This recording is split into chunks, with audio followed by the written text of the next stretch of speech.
Villa, Manuel Herrero, obispo de Palencia, señor cardenal de Barcelona, cardenal Omeya,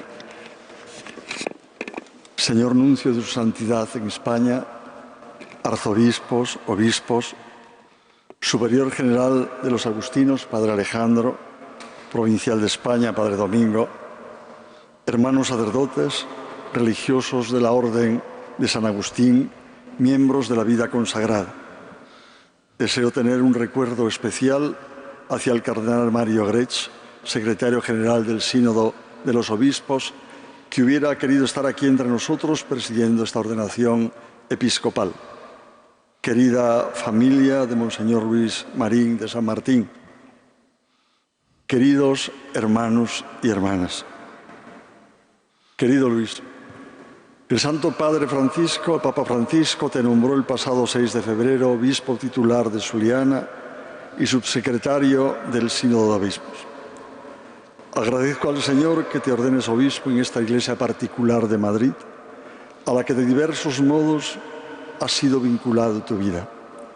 En esta iglesia que camina en Madrid, naciste un 21 de agosto del año 1961 y aquí creciste y te formaste.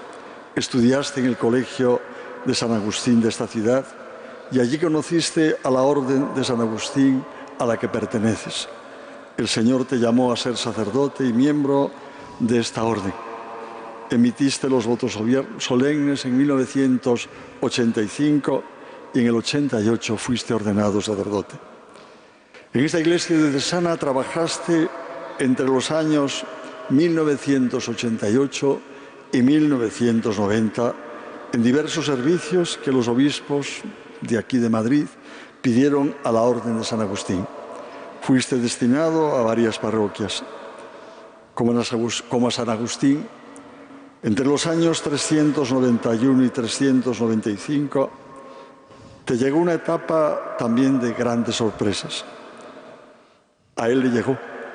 Él era conocido como un gran converso, como profesor ilustre, pero en el año 391, en una celebración dominical, el anciano obispo Valerio anunció la necesidad de ayuda para desempeñar su ministerio.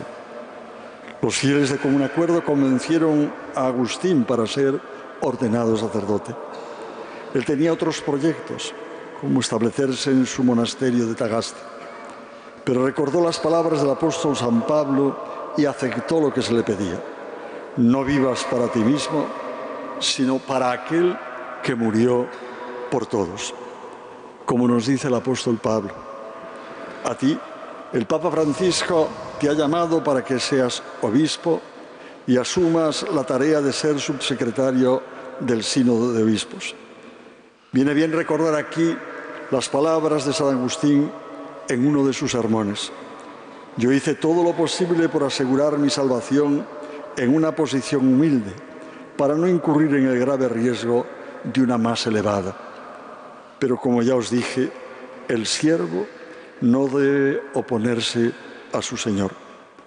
El Señor me ha dado un cargo que me impone una estricta rendición de cuentas, un cargo en la grandeza del Señor y no en el mérito mío. Queridos hermanos, la palabra de Dios que se proclama en toda la Iglesia en este segundo domingo de Pascua nos ayuda a entender aún mejor tu llamada, Luis, y el encargo que el Papa Francisco te entrega como sucesor de Pedro. Hay tres aspectos fundamentales que quisiera señalar.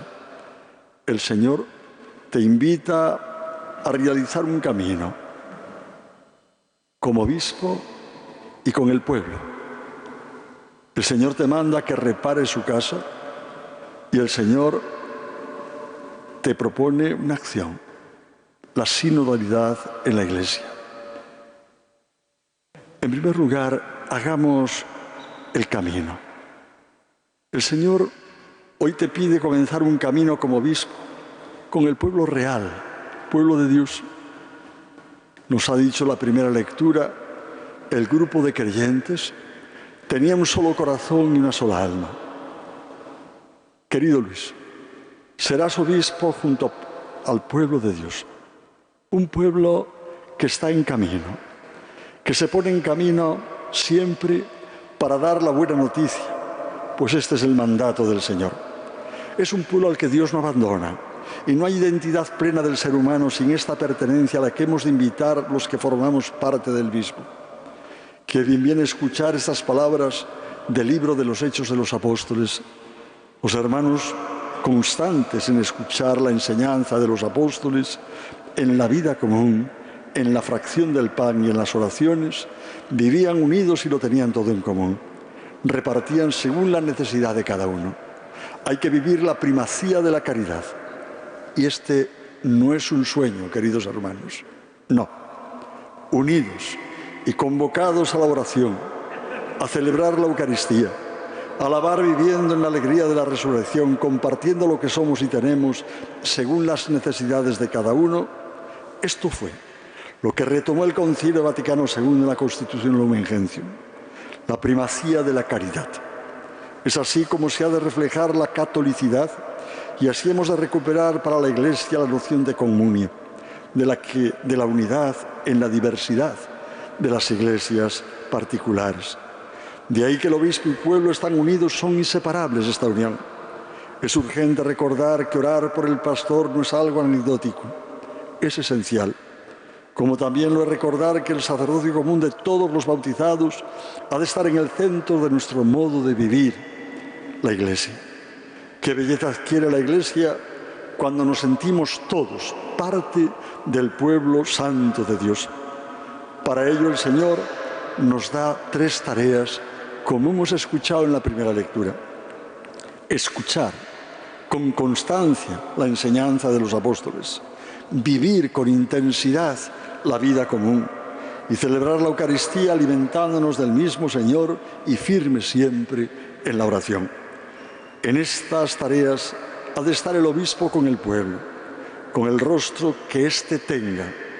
El Señor nos invita hoy a ti, Luis, y a todos nosotros a asumir la tarea de comprender a nuestro pueblo, sus valores, su corazón, su trabajo, su historia, sus tradiciones.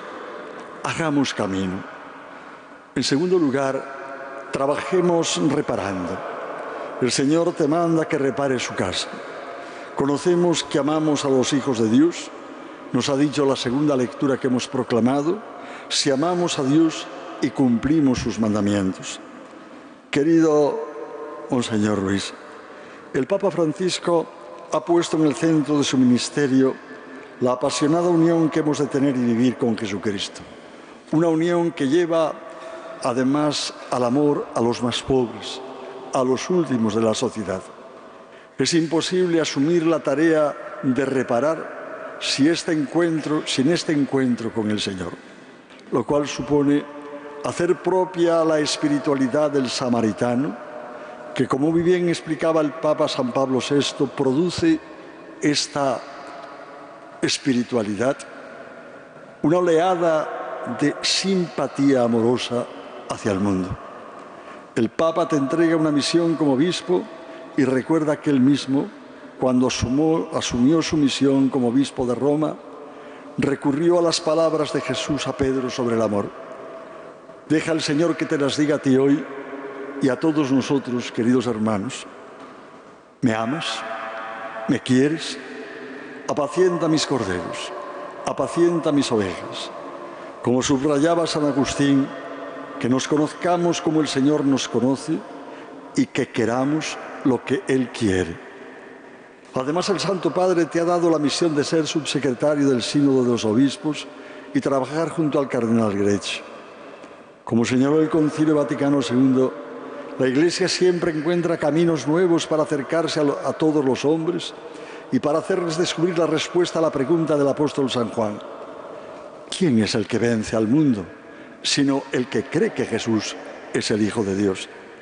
¿Qué fuerza ha de tener para ti como obispo trabajar en esta Secretaría del Sínodo de los Obispos el tema de la sinodalidad? Desde esa óptica, la sinodalidad, el perfil y la manera de vivir la misión de obispo en la iglesia local, la misión del presbítero en el corazón de las comunidades parroquiales y la misma formación de los candidatos al ministerio sacerdotal adquiere nuevas perspectivas y nuevas líneas de trabajo.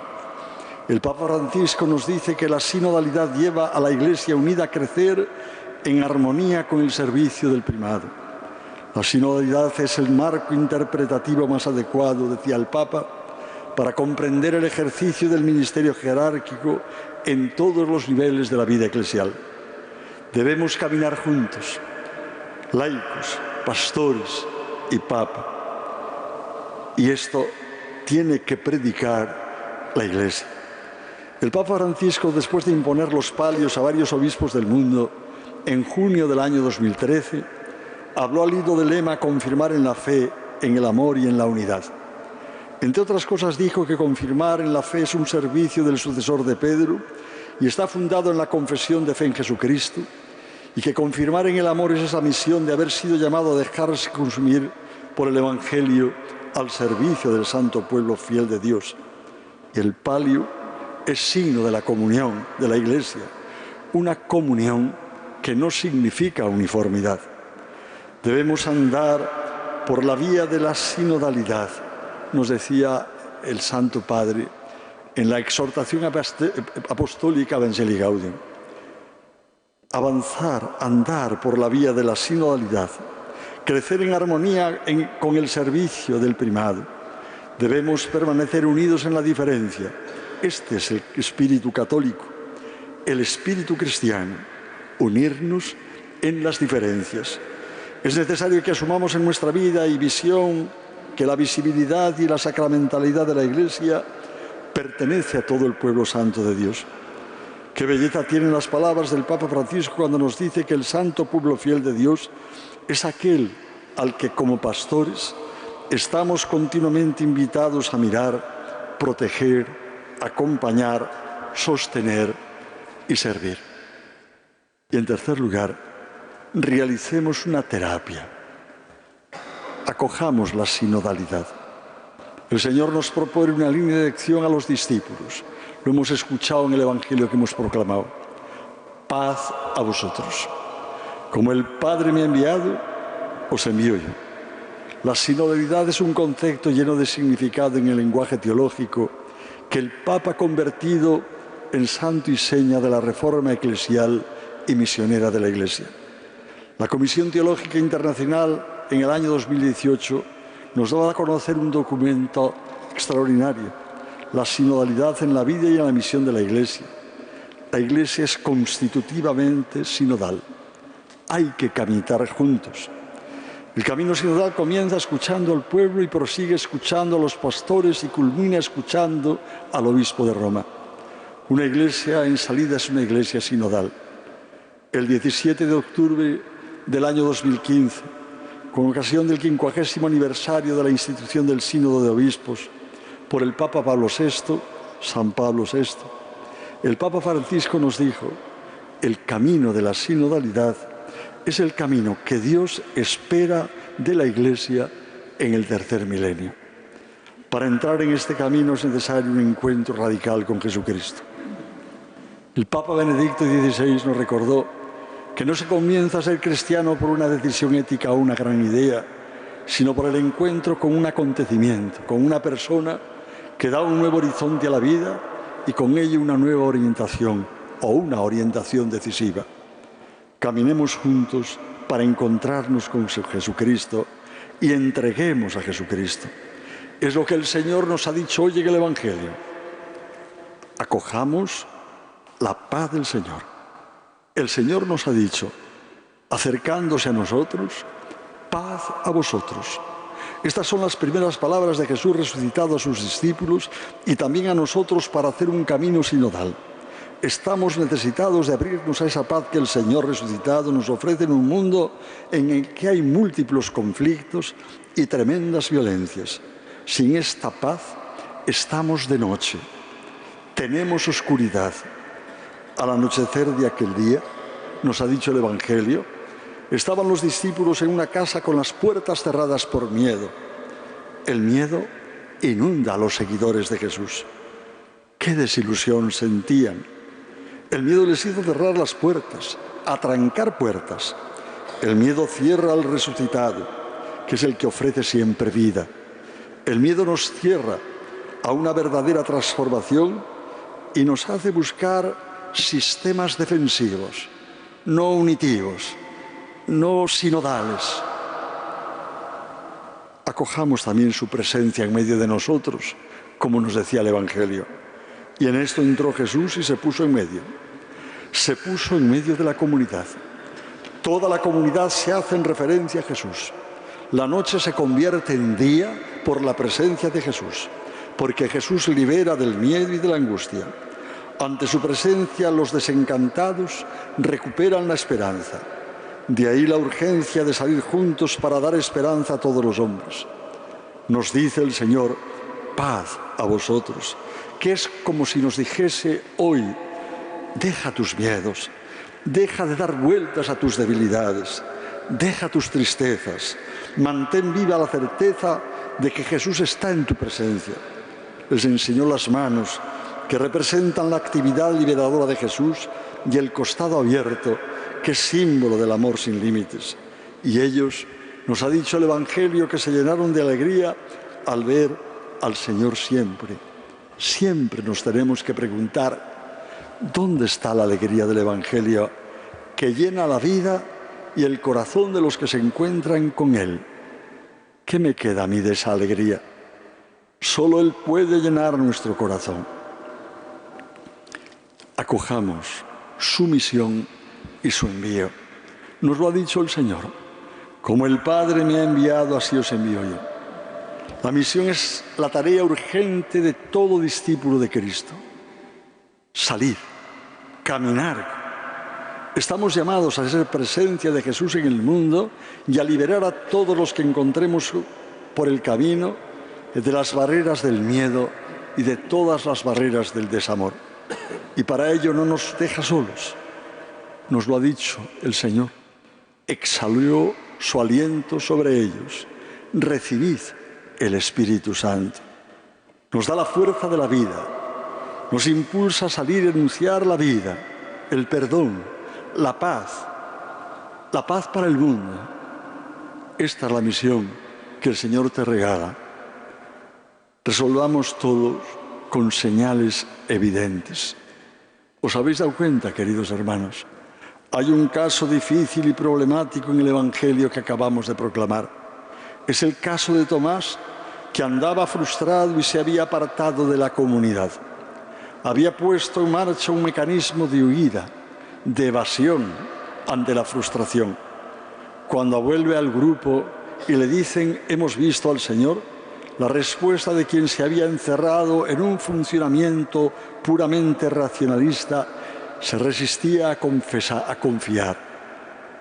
Fue así como dijo, si no veo en sus manos la señal de los clavos, si no meto el dedo en el agujero de los clavos, si no meto mi mano en su costado, no lo creo.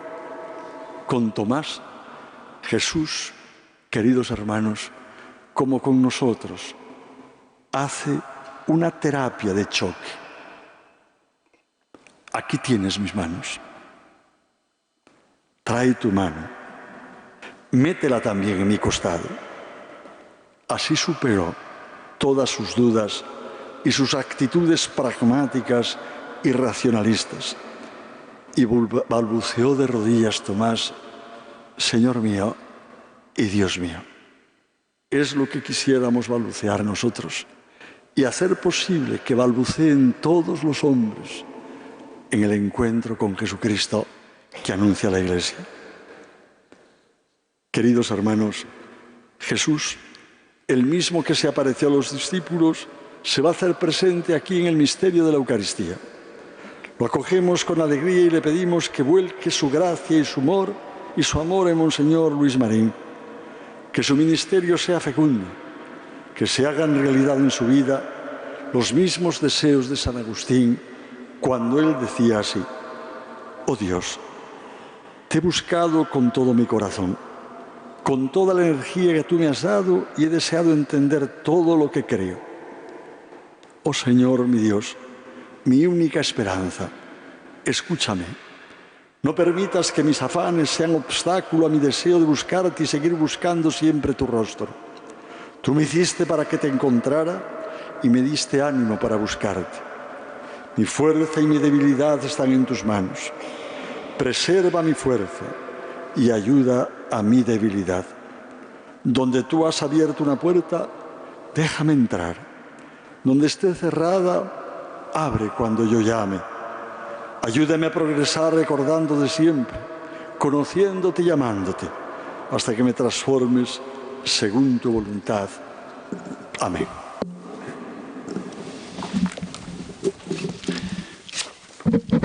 Acabada la homilía del cardenal Osoro,